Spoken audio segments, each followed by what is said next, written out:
Waduh. Kalau corona kan. Nah, gitu copot. Oleh kata ayu nih Pak Pipin. Kepada Bapak Syakal yang selaku dosen pembimbing 1 dan Bapak Ma'ruf selaku dosen pembimbing 2. Pada hari ini, pada hari Senin 21 Agustus 2023, saya Fitrabida akan mempresentasikan skripsi saya yang berjudul Implementasi Kurikulum Merdeka Belajar pada mata pelajaran Pendidikan Agama Islam di SMA Negeri 1 Pasuruan. Yang pertama ada di sini saya mau membahas tentang implementasi Kurikulum Merdeka Belajar, bahwa pendidikan di Indonesia pasca adanya COVID itu menurun sangat drastis, hingga pendidikan itu dilakukan secara daring. Kemudian ada perkembangan kurikulum di Indonesia yang sejak tahun 1947 hingga 2018 saat revisi kurikulum 2013 revisi, dan yang terbaru adalah kurikulum Merdeka Belajar. Kurikulum ini diperkenalkan pada tahun 2022 untuk sebagai evaluasi dari kurikulum 2013 dan sebagai penyempurna agar setelah adanya COVID-19. Kemudian setelah saya observasi bahwa kurikulum Merdeka ini memiliki beberapa kesulitan atau masalah. Yang pertama adalah tentang para guru di SMA Negeri 1 Pasuruan ini, SMA Negeri 1 Pasuruan ini, para gurunya itu kesulitan mencari referensi tentang kurikulum Merdeka Belajar. Kemudian yang kedua adalah kompetensi skill yang kurang. Mohon maaf, mungkin karena di SMA Negeri 1 itu gurunya mungkin banyak yang sepuh, jadinya untuk memahami teknologi itu sedikit sulit gitu. Kemudian yang ketiga adalah hakikat, yakni para guru juga belum memahami hakikat kurikulum Merdeka Belajar. Bisa nggak? Depan. Dan untuk rumusan masalah yang saya ambil di sini ialah bagaimana, yang pertama ada dua. Yang pertama, bagaimana implementasi kurikulum Merdeka pada mata pelajaran pendidikan agama Islam di SMA Negeri 1 Pasuruan. Yang kedua adalah apa faktor pendukung dan penghambat dari implementasi kurikulum Merdeka Belajar di SMA Negeri 1 Pasuruan.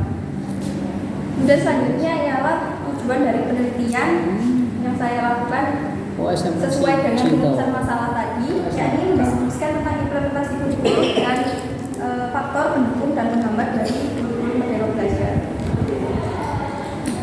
Kemudian di sini ada yang bab 2, yakni kajian teori. Yang pertama adalah tentang kurikulum Merdeka. Kurikulum Merdeka dengan pembelajaran intrakurikuler yang di mana kontennya lebih optimal agar peserta didik memiliki cukup waktu untuk mendalami konsep dan menguatkan kompetensi. Jadi dalam kurikulum Merdeka ini para peserta didik ini dituntut agar lebih aktif dalam hal diskusi maupun bertanya, lebih banyak prakteknya daripada teori. Kemudian ada pendidikan agama Islam, yaitu suatu kegiatan bimbingan, pengajaran dan atau latihan yang dilakukan secara berencana untuk pemahaman pengalaman ajaran agama Islam siswa di sekolah. Kemudian yang selanjutnya adalah bab 3, yakni metode penelitian. Di sini saya mengambil metode penelitian kualitatif, deskriptif. Kemudian ada data dan sumber data. Untuk sumber data yang saya ambil ialah data primer dan sekunder. Yang pertama, data primernya adalah Bapak Kepala Sekolah, kemudian Bapak Ibu Guru, PAI di SMA Negeri 1 Pasuruan, dan juga pakar kurikulum. Yang ketiga adalah yang selanjutnya adalah pengumpulan data. Saya menggunakan observasi, wawancara, dan dokumentasi. Kemudian ada analisis data, reduksi data, itu ada penyajian data dan penarikan kesimpulan. Selanjutnya adalah keabsahan data, yakni perpanjangan pengamatan, meningkatkan ketentuan dan triangulasi. Nah, selanjutnya adalah hasil dari penelitian yang saya lakukan.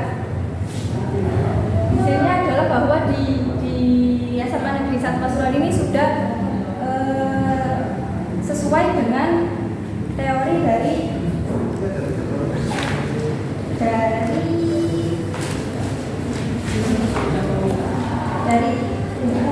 hukuman Hamalik, yakni dasar-dasar pengembangan kurikulum yang ada 3 tahapan, yakni perencanaan, penerapan, dan evaluasi.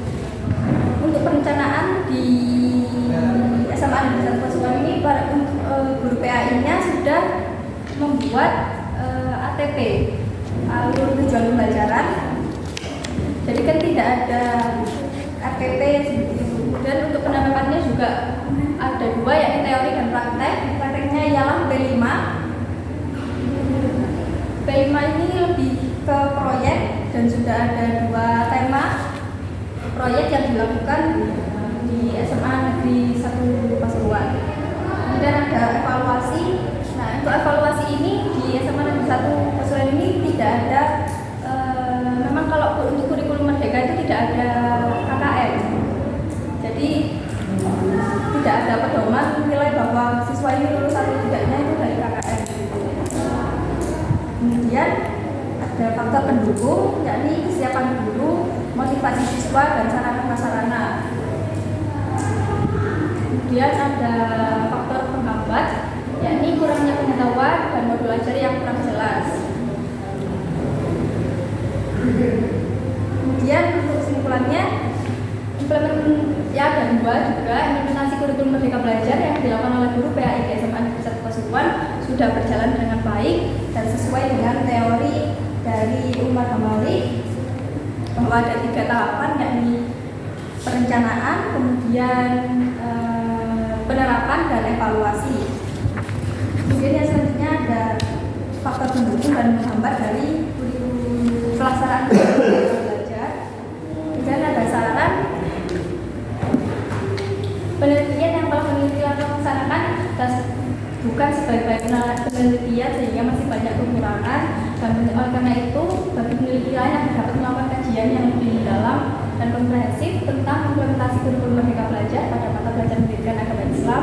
Kemudian yang kedua, sekolah dapat melakukan kegiatan berupa pelatihan-pelatihan secara terus-menerus mengenai kurikulum Merdeka dengan tujuan agar semua guru dapat menambah wawasan dan lebih paham mengenai konsep pembelajaran yang ada pada kurikulum Merdeka.